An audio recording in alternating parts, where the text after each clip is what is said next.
Hello అండి, నమస్కారం. సిరి entertainment ఛానల్కి స్వాగతం. నా పేరు రోజా. ఇప్పుడు నేను చెప్పబోయే story I hate my girl friend episode 50. స్టోరీలోకి వెళ్ళే ముందు చిన్న రిక్వెస్ట్. ఈ స్టోరీ మీకు నచ్చితే తప్పకుండా లైక్ చేయండి, షేర్ చేయండి, సబ్స్క్రైబ్ చేసి నన్ను ఎంకరేజ్ చేయండి. ఇంకా ఆలస్యం చేయకుండా స్టోరీలోకి వెళ్ళిపోదాం. వెంకట్ హుటాహుటిన ఆఫీస్ నుంచి ఇంటికి బయలుదేరాడు. అమ్మా, ఎప్పుడు ఇంత అజాగ్రత్తగా ఉండడం నేను చూడలేదు. రూపాయి సేవ్ చేసే అమ్మ 1,00,000 రూపాయలంటే ఎంత జాగ్రత్తగా ఉంచుతుంది? లేదు, ఏదో జరిగింది. ఆ చటర్జీ ఇంటి మీదకి వచ్చి గొడవ చేస్తున్నాడు. త్వరగా వెళ్ళాలి అనుకుంటూ బైక్ స్పీడ్గా డ్రైవ్ చేస్తున్నాడు. అలా డ్రైవ్ చేస్తూనే వినయ్తో ఫోన్లో బ్లూటూత్లో మాట్లాడుతున్నాడు. అన్నయ్య, నేను షాపింగ్ మాల్లో ఉన్నాను, తర్వాత మాట్లాడతాను. వినయ్, ఒక్కసారి ఓనర్ని అడిగి పర్మిషన్ తీసుకుని ఇంటికి త్వరగా రా. ఎందుకురా, ఏమైంది? సేఠ్ చటర్జీ ఇంటికి వచ్చి గొడవ చేస్తున్నాడు. అమ్మ ఒక్కతే హ్యాండిల్ చేయలేదు. చాలా గొడవ చేస్తున్నాడు. నోటికి వచ్చినట్టు వాగుతున్నాడు. నేను ఆల్రెడీ బయలుదేరాను. ఇంటికి చేరడానికి 30 మినిట్స్ టైం పడుతుంది. నీ షాపింగ్ మాల్ మన ఇంటికి దగ్గరే కదా, త్వరగా ఒక్కసారి ఇంటికి వెళ్ళరా. ఎందుకు చటర్జీ గొడవ చేస్తున్నాడు? ఒరేయ్ వినయ్, అర్థం చేసుకో. ఇప్పుడు ప్రతిదీ నీకు నేను ఫోన్లో చెప్పడం కుదరదు. బైక్ డ్రైవ్ చేస్తున్నాను, ఇంటికి వెళ్ళు, నీకే మ్యాటర్ అర్థమవుతుంది. సరే అన్నయ్య, పర్మిషన్ తీసుకుంటాను అని కాల్ కట్ చేసి స్పీడ్గా డ్రైవ్ చేస్తున్నాడు వెంకట్. శ్రద్ధ క్లాస్ రూమ్లో క్లాసెస్ అన్నీ అటెండ్ అవుతోంది. శ్రద్ధ పక్కనే కూర్చుని ఉన్న శ్రద్ధ ఫ్రెండ్ లైలా తననే అబ్జర్వ్ చేస్తోంది. ఏంటి, నైట్ మొత్తం ఫుల్ టైర్డ్ అయిపోయినట్లు ఉన్నావు? చిన్నగా శ్రద్ధకి మాత్రమే వినిపించేలాగా అడిగింది. ఆ మాటకి చిన్ని కొంచెం సిగ్గుపడుతూ, ఏంటే అలా అడిగావు అంది. అంటే నీ మెడ మీద చిలిపి గుర్తులు కనిపిస్తుంటే నవ్వుతూ అంది లైలా.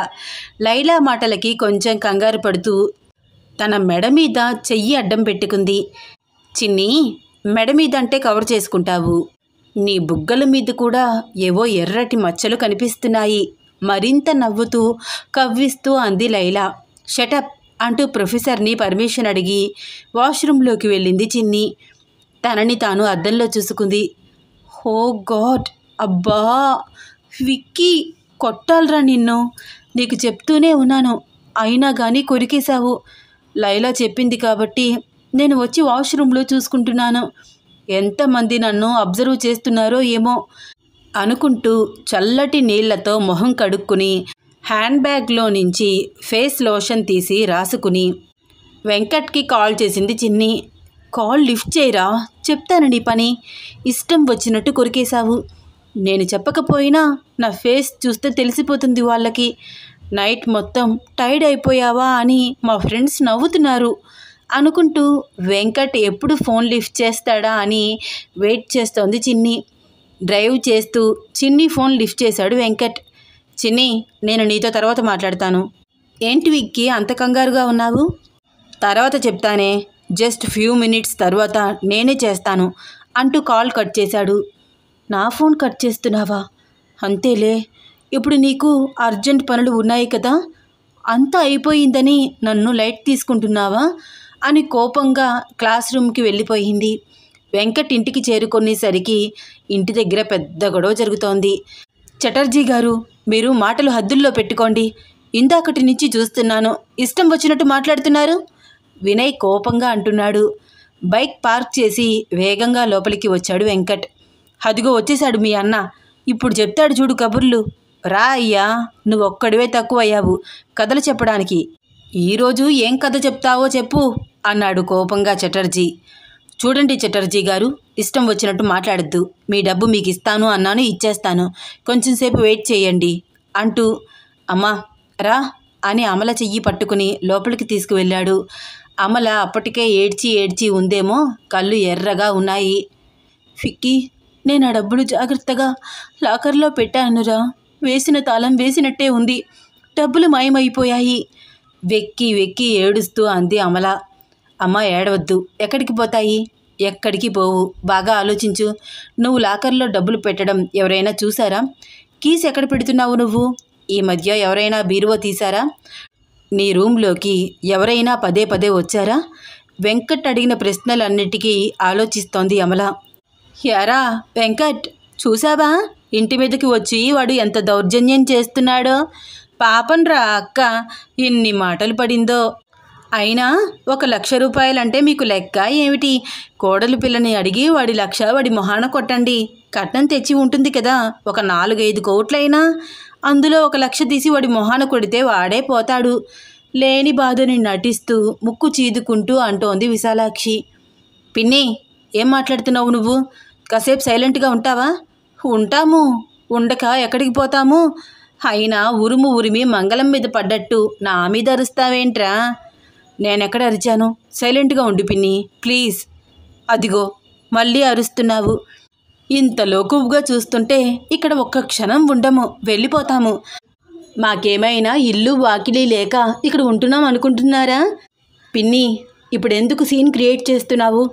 అసలు నిన్ను ఎవరు పిలిచారు ఇక్కడికి? కాసేపు నన్ను మా అమ్మని ఒంటరిగా వదిలే, కొంచెం కోపంగా అన్నాడు వెంకట్. అవును, పిలవకుండానే వచ్చాము. పెళ్ళికి పిలిచారు కానీ ఇంటికి రమ్మని పిలిచారా ఏంటి? పిలవకుండా మీ గడప తొక్కావు కదా, మాకిలా జరగాల్సిందే. ఇంత జరిగిన తర్వాత ఇక్కడ ఉండాల్సిన అవసరం మాకు లేదు, ఒక్క క్షణం ఉండము అంటూ ఏడుపులు పెడుతూ, ఏమండి పదండి వెళ్ళిపోదాం, ఇంకా ఏం పడాలి మాటలు అంటూ అప్పటికే సర్ది ఉన్న లగేజీలు బయటికి పట్టుకుని నడుస్తోంది విశాలాక్షి. ఏంటమ్మా పిన్ని ఇలా ప్రవర్తిస్తోంది? ఆగు పిన్ని, ఏమిటి ఇప్పుడు నేను ఏమన్నాను అంటున్నాడు వెంకట్. ఆగేదే లేదు, మేము వెళ్ళిపోతాము అంటూ అప్పటికే పిలిచి ఉన్న ఆటోలో వాళ్ళ లగేజీ పెట్టి, రండి ఇంకా చోద్యం చూస్తారే అని భర్త సాంబశివ వైపు చూస్తూ అరుస్తోంది. వరుణ్ చరణ్ కూడా వెళ్ళి ఆటోలో కూర్చున్నారు. వెంకట్కి ఏం చేయాలో అర్థం కావట్లేదు. ఏంటే ఈ దిక్కుమాలిన గొడవ?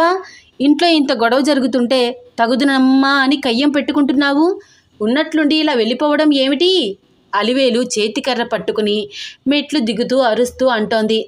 నానమ్మ, నువ్వు వెళ్ళి కూర్చో, అనవసరంగా ఆవేశపడవద్దు, అసలే నీకు ఒంట్లో బాలేదు అని అలివేలుని ఆపి, పిన్ని నేనేదైనా తప్పుగా మాట్లాడితే సారీ, లోపలికి రా పిలిచాడు వెంకట్. అవసరమేమీ లేదు బాబు, మాకు జరగాల్సిన శాస్తి జరిగింది. మా మానాన మేము పోతాం, మమ్మల్ని వెళ్ళని. ఏవండి వస్తున్నారా లేదా అరిచింది. వస్తున్నాను అంటూ సాంబశివ వెళ్ళి ఆటోలో కూర్చున్నాడు. అందరూ షాక్లో అలా చూస్తూ ఉండిపోయారు. వాళ్ళకి ఏం జరుగుతుందో కూడా అర్థం కావట్లేదు. కాస్త దూరం వెళ్ళి ఆగిన ఆటో వైపు చూసి వినయ్, అన్నయ్య వాళ్ళు వెనక్కి తిరిగి వస్తున్నట్లు ఉన్నారు అన్నాడు. ఆ మాటకి వెంకట్ గుమ్మం దాకా వచ్చి ఆటో వైపు చూస్తున్నాడు. సాంబశివ నడుచుకుంటూ వస్తున్నాడు. ఒరే వెంకట్, ఫోన్ మర్చిపోయాను రా లోపల. ఏంటి బాబాయ్ మీరు కూడా? నేనేదైనా తప్పు చేస్తే క్షమించండి ప్లీజ్, ఇలా గొడవ పెట్టుకుని వెళ్ళొద్దు. సాంబశివతో మాట్లాడుతూ లోపలికి వచ్చాడు వెంకట్.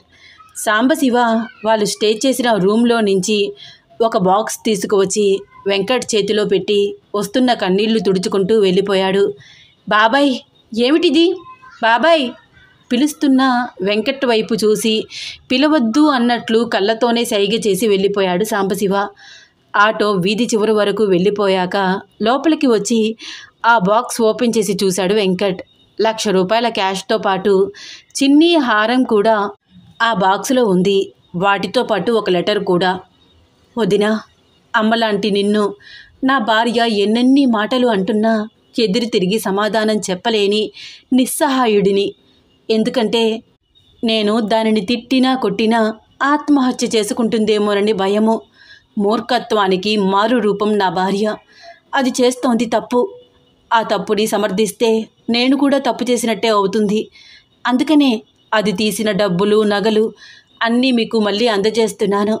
అత్యాసపరురాలైన నా భార్యని క్షమించండి. దాని చేతికి ఎంతో కొంత సొమ్ము ముడితే గాని ఈ గడప దాటిపోదు. ఇప్పుడు దాని దగ్గర 1,00,000 రూపాయలు 10 లక్షల పైగానే చేసే హారము ఉన్నాయి అన్న ఆలోచనతో మీ అందరితో గొడవ పెట్టుకుని వెళ్తుందని నేను ముందుగానే ఊహించాను. ఇలాగైనా మీ పీడ మీకు వదులుతుంది. అందుకనే నేను నిశ్శబ్దంగా ఉండిపోవాలని నిర్ణయించుకున్నాను. ఎన్నో సంవత్సరాల తర్వాత మీ ప్రేమ ఆప్యాయతల నడుమ ఉన్న ఈ కొద్ది రోజులు మాత్రం నా జీవితంలో మధుర స్మృతులుగా మిగిలిపోతాయి. అన్నయ్యకి నీకు నా నమస్కారాలు. నీ కొడుకు నిస్సహాయ పరిస్థితిని నువ్వు అర్థం చేసుకుంటావని ఆశిస్తున్నానమ్మా. మీ నుంచి ఆస్తులు అంతస్తులు మాత్రమే ఆశించి నీ బాధ్యతని మాత్రం అన్నయ్యకు వదిలేసిన దౌర్భాగ్యుడిని అయిన నన్ను క్షమించు. ఆ లెటర్ చదివి వెంకట్ కళ్ళల్లో నీళ్లు తిరుగుతున్నాయి. వస్తున్న కన్నీళ్లను తుడుచుకుని ఇంటి మీదికి వచ్చి గొడవ చేస్తున్న చటర్జీ వైపు కోపంగా వెళ్ళి, ఆపండి, నోరు ఉంది కదా అని ఇష్టం వచ్చినట్టు వాగడం కాదు. ఎంత మాట పడితే అంత మాట అంటున్నారు. మీ హద్దుల్లో ఉంటే మీ మర్యాద మీకు ఉంటుంది అని సీరియస్గా అని 1,00,000 రూపాయలు ఇచ్చేసి, ఇదిగోండి మీ 1,00,000 రూపాయలు, ఇంకా పైసా అప్పు లేదు, మర్యాదగా ఈ క్షణమే వెళ్ళిపోండి. వెళ్ళిపోతాం, వెళ్ళిపోక ఉంటామా ఏమిటి? అయినా 1,00,000 రూపాయలు లోపల దాచుకుని ఇప్పటి వరకు లేవు అని డ్రామా ప్లే చేశారా? నేను గట్టిగా అడిగాను కాబట్టి నా డబ్బులు నాకు ముట్టాయి, లేకపోతే ఎగదొబ్బేవాళ్ళు అని మాట్లాడుతున్న చటర్జీ చెంప కోపాన్ని తట్టుకోలేక చెల్లు మనిపించాడు. చెంప పట్టుకుని షాక్లో అలాగే చూస్తూ నుంచున్నాడు చటర్జీ. మర్యాదగా ఇక్కడి నుంచి వెళ్ళిపో. ఇంకొక క్షణం ఇక్కడ ఉన్నా, ఇంకొక ముక్క మాట్లాడినా నరికి పోగులు పోస్తాను, ఖబర్దార్. చాలా కోపంగా అంటున్న వెంకట్ వైపు చూస్తూ తన బ్యాగ్ తీసుకుని గుమ్మం దాకా నడిచి, నన్నే కొడతావట్రా, చూస్తాన్రా మీ సంగతి అనుకుంటూ వేగంగా వెళ్ళిపోయాడు చటర్జీ. కన్నా, ఎందుకురా ఆయన్ని కొట్టావు? ఏం చేయనమ్మా, ఒకవైపు ఇంట్లో గొడవలు, వాడి డబ్బు వాడికి ముట్టినా కూడా నోటికి వచ్చినట్టు మాట్లాడుతున్నాడు. మనకేమైనా ఊరికే ఇచ్చాడా? వడ్డీకే కదా. మంచిగా ఉంటే బ్రతకనివ్వరమ్మా, ఇలాగే ఉండాలి. నేను బాబాయ్ వాళ్ళని తీసుకుని వస్తాను అని గుమ్మం దిగాడు వెంకట్. ఒరే వెంకట్, అలివేలు వస్తున్న కన్నీళ్లు తుడుచుకుంటూ పిలిచింది. నానమ్మ, నువ్వు లోపలికి వెళ్ళు, నేను బాబయ్య వాళ్ళని తీసుకుని వస్తాను. వద్దురా వద్దు, వాళ్ళని వెళ్ళని, నువ్వు లోపలికి రా, నీతో మాట్లాడాలి. ఏంటి నానమ్మ, రారా చెప్తాను. వెంకట్ లోపలికి వచ్చాడు. నానమ్మ, ఈ పాటికి వాళ్ళు రైల్వే స్టేషన్కి వెళ్ళిపోయి ఉంటారు. నేను వెళ్ళకపోతే వాళ్ళు వెళ్ళిపోతారు. కలవక కలిశారు. ఇప్పుడు ఈ గొడవల వల్ల మళ్ళీ వాళ్ళు వస్తారో రారో. నా వల్ల మీరు దూరం అవ్వడం నాకు ఇష్టం లేదు. నేను వెళ్ళి తీసుకువస్తాను. ఒరే వెంకట్, నీకు అర్థం కావట్లేదు. మీ పిన్ని వేసిన పాచిక పారలేదు. దాని చేతికి 1 రూపాయి కూడా ముట్టలేదని తెలిసి గోడకి కొట్టిన బంతిలాగా తిరిగి వస్తుంది. చూస్తూ ఉండు. నువ్వు వెళ్ళి ఇప్పుడు పిలిచినా ససేమేరా రాదు. ఎందుకంటే తన దగ్గర డబ్బు నగలు ఉన్నాయి అన్న అపోహలో ఉంది. ఇంటికి వెళ్ళి చూసుకుంటుంది కదా, అప్పుడు మళ్ళీ తిరిగి ప్రయాణం అదే చేస్తుంది. అయితే ఇప్పుడు నన్ను వెళ్ళొద్దంటావా నానమ్మ? వద్దురా, వెళ్ళినా అది రాదు. నా కోడలు గురించి నాకు బాగా తెలుసు. సరే అంటూ అమల దగ్గరికి వచ్చాడు వెంకట్. అమల అప్పటికే చాలా ఎమోషనల్ అవుతోంది. వినయ్ పక్కనే కూర్చున్నాడు. అమ్మా, ఇంకా ఇలా ఏడుస్తూనే ఉంటే ఎలా? అప్పు తీసుకున్నంత మాత్రాన ఇన్ని అవమానాలా? ఎన్నెన్ని మాటలు అన్నాడురా నాన్నని నానమ్మని. నిన్ను నోటికి వచ్చినట్టు అందరినీ తిట్టాడు. బయట గొడవ జరుగుతుంటే లోపల మీ పిన్ని. మనుషుల్లో ఎంతగా స్వార్థం పెరిగిపోయింది. బంధాలు బంధుత్వాలకి అస్సలు వాల్యూ లేదు. మనిషిని మనిషే వేపుకు తినే రోజులు. అమ్మా ప్లీజ్, నువ్వు ఇలా బాధపడుతూ ఉంటే నేను చూడలేను. వాడలా వాగినందుకే కదా చెంప పగలగొట్టాను. పిన్ని అలా గొడవ చేసినందుకే కదా బాబాయ్ పిన్నికి తెలియకుండా తనకి ఈ రకంగా బుద్ధి చెప్పాడు.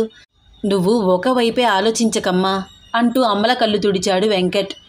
వినయ్, ఈరోజు నువ్వు ఇంట్లోనే ఉంటావా? లేదన్నా, నేనిప్పుడు వెళ్ళాలి. 1 గంట పర్మిషన్ తీసుకుని వచ్చాను. నేను కూడా వెళ్ళాలి, ఆఫీస్ టైం అవుతుంది. మీరు వెళ్ళండి, మరేమీ పర్వాలేదు, నేను బానే ఉన్నాను. కళ్ళు తుడుచుకుంటూ లేచింది అమల. ఏమైనా తిన్నావా అమ్మ ఉదయం నుంచి అడిగాడు వెంకట్. తింటాను లేరా, ఇంట్లోనే ఉంటాను కదా, ఏదో ఒకటి తింటానులే. అమ్మా, ఎన్నిసార్లు చెప్పాలి నీకు? నీ గురించి నువ్వు పట్టించుకోవేమిటి? మా అందరికీ ఏమీ కావాలన్నా చేసి పెడతావు. నీ దాకా వచ్చేసరికి ఇలా నెగ్లెక్ట్ చేసేస్తావేమిటి అని మాట్లాడుతూనే వంటింట్లోకి వెళ్ళి ఫ్రిడ్జ్ ఓపెన్ చేసి దోశల పిండి తీసి 2 దోశలు వేసుకు వచ్చాడు వెంకట్. నేను తింటాను లేరా, మీరు బయలుదేరండి, మీకు టైం అవుతుంది. వెళ్తాను, నువ్వు తిను, నేను వెళ్తాను కదా అంటూ తానే తినిపించాడు వెంకట్. వినయ్ వంటింట్లోకి వెళ్ళి కాఫీ పెట్టి తీసుకువచ్చాడు. అబ్బబ్బా, ఏంట్రా మీరిద్దరూ, నేను తింటానుగా. నీ గురించి మాకు తెలియదా అమ్మా? ఆ చటర్జీగాడు వాగిన వాగుడంతా గుర్తు తెచ్చుకుంటూ ఏడుస్తూ కూర్చుంటావు, ఏమీ తినవు, సాయంత్రానికి నీరసించిపోతావు. ఇంట్లో ఏ పనన్నా తప్పుతుందా? మళ్ళీ అన్నీ చేసుకోవాలి. మర్నాడు మాకైనా వండి పెట్టాలి కదా అంటూ కాఫీ చేతికి అందించాడు వినయ్. నువ్వు కూడా ఏమిట్రా, ఇప్పుడు కాఫీ ఎందుకు అంటే, అన్న దోశలు వేసి పెట్టాడు కానీ నేనిచ్చిన కాఫీ తాగవా? అంతేలే, నీకు పెద్ద కొడుకంటేనే ఇష్టం. నీ మొహం, నాకు నా పిల్లలిద్దరూ ఒక్కటే అంటూ వినయ్ తల మీద చిన్న మొట్టికాయ వేసింది. అది చూసి వెంకట్, బాగా అయింది నీకు అని నవ్వాడు. వినయ్ కూడా తల రుద్దుకుంటూ నవ్వుతున్నాడు. వాళ్ళ ముగ్గురిని అలా చూసి వస్తున్న కన్నీళ్లు తుడుచుకుంటూ పోసి నోటితో నవ్వుతూ చూస్తోంది అలివేలు.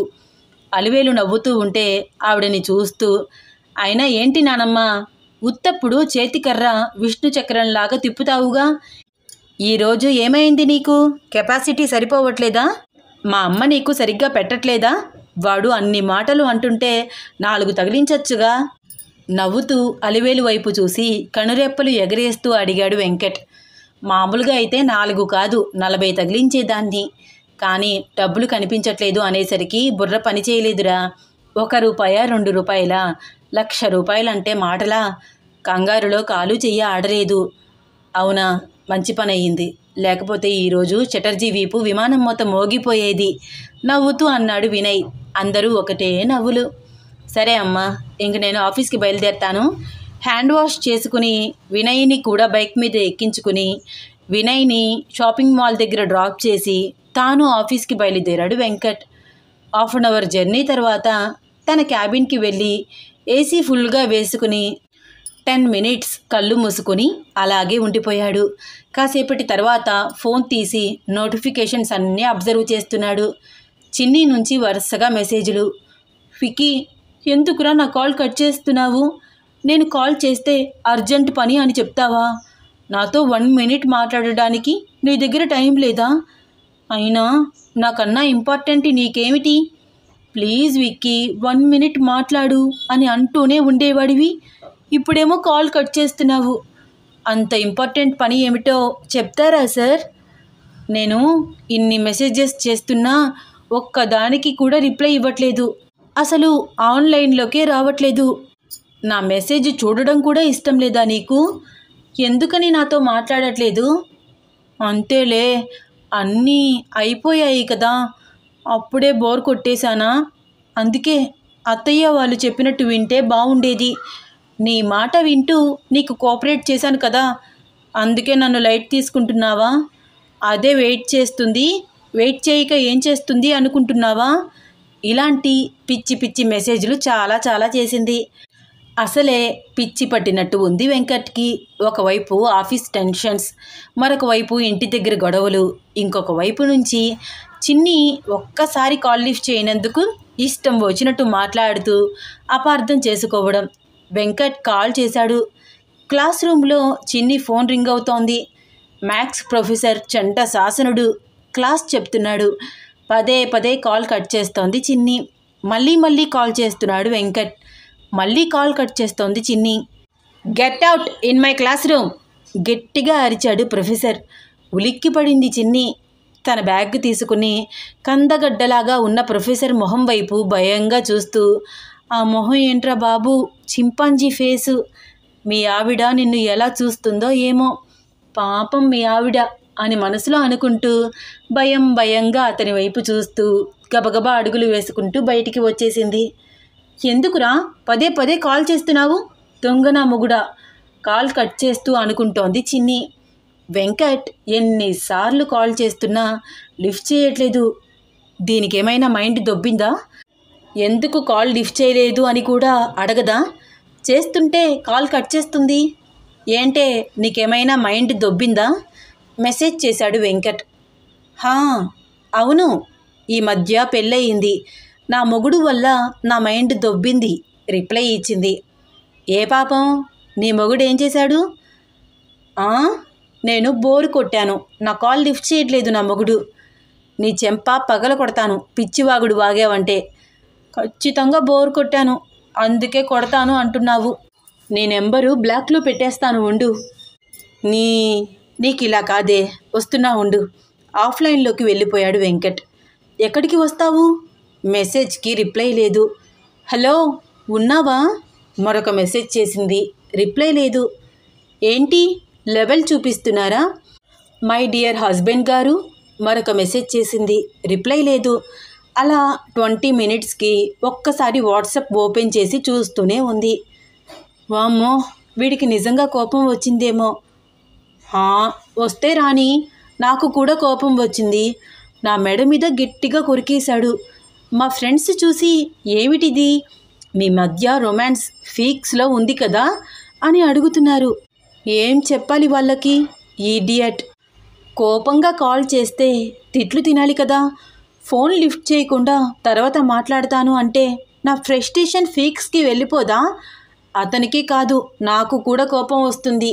ఇలా తనలో తానే మాట్లాడుకుంటూ అటు ఇటు తెగ తిరుగుతోంది శ్రద్ధ తనలో తానే ఏదేదో మాట్లాడుకుంటూ అటు ఇటు తిరుగుతూ ఉండడం తన ఫ్రెండ్స్ అందరూ అబ్జర్వ్ చేస్తూనే ఉన్నారు.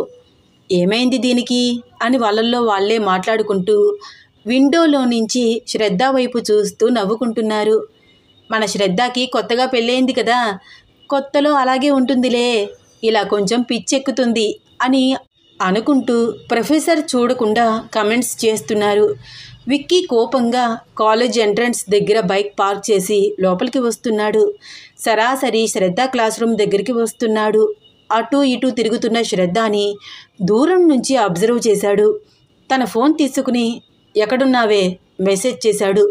అప్పటికే వెంకట్ నుంచి రిప్లై రావట్లేదని ఆలోచిస్తున్న చిన్ని ఫోన్ నోటిఫికేషన్ రాగానే ఓపెన్ చేసి వెంకట్ మెసేజ్ చూసి, నీకెందుకురా, నీ పని నువ్వు చూసుకో అని రిప్లై ఇచ్చింది శ్రద్ధ. ఓసేయ్, నీకెందుకే అంత కోపం? నువ్వు నాతో మాట్లాడుకు, నీకు నేను బోర్ కొట్టేశాను, నాకు తెలిసిపోతోంది, అందుకే ఓసేయ్ అసేయ్ అంటున్నావు. అది బోర్ కొట్టడం కాదే, ప్రేమ. బయట వాళ్ళని అలా పిలుస్తారా? నాకు అసలే పిచ్చి, రెచ్చదొబ్బకు. అబ్బా, కలరింగు చాలు చాలు, రెచ్చగొడితే ఏం పీకుతావు? ఆగవే, వస్తున్నా నాగు. వచ్చి ఏం చేస్తావేమిటి? నాకేమీ భయం లేదు అని మెసేజ్ టైప్ చేస్తూ ఉండగానే తన వెనక నుంచి చెయ్యి పెట్టి శ్రద్ధ నడుముని గట్టిగా పట్టుకుని తన వైపుకు తిప్పుకున్నాడు. చిన్ని కంగారు పడి గట్టిగా అరిచేలోపే తనని మరింత హత్తుకుంటూ తన పెదవులు అందుకుని ముద్దు పెట్టాడు. వెంకట్ సడన్గా అలా చేసేసరికి గింజుకుంటూ వెంకట్ని చేతులతో కొడుతోంది శ్రద్ధ. విండోలో నుంచి అదంతా స్టూడెంట్స్ చూస్తూనే ఉన్నారు. కాసేపటికి వెంకట్ని కొట్టడం మానేసి తాను కూడా వెంకట్కి కోఆపరేట్ చేస్తూ అలాగే ఉండిపోయింది. స్టూడెంట్స్ అందరూ విండో వైపుకి చూస్తూ, కొంతమంది స్టూడెంట్స్ అయితే లేచి మరీ చూస్తున్నారు. వాళ్ళందరినీ చూస్తూ ప్రొఫెసర్ అటుగా వచ్చి వాళ్ళిద్దరినీ చూశాడు. అతను కూడా అలాగే చూస్తూ ఉండిపోయాడు షాక్లో. 5 మినిట్స్ తర్వాత చిన్నీని వదులుతూ, బోర్ కొడితే ఇలా ఉంటుందా చెప్పు? ఇంకొకసారి అన్నావంటే ఏం చేస్తానో నాకే తెలీదు. బాయ్, ఈవినింగ్ వస్తాను, ఆఫీస్లో చాలా వర్క్ ఉంది అంటూ చాలా నార్మల్గా మాట్లాడి చాలా న్యాచురల్గా నడుచుకుంటూ వెళ్ళిపోయాడు వెంకట్. చిన్ని షాక్లో బొమ్మలాగా నుంచుండిపోయింది. వీళ్ళ అల్లరి ప్రేమ కథలో నెక్స్ట్ టైం అవుతుందో తెలుసుకోవాలని ఉందా? అయితే వచ్చే ఎపిసోడ్ కోసం వెయిట్ చేస్తూ ఉండండి. ఈ స్టోరీ మీకు నచ్చితే తప్పకుండా లైక్ చేయండి, షేర్ చేయండి, సబ్స్క్రైబ్ చేసి నన్ను ఎంకరేజ్ చేయండి. ధన్యవాదాలు.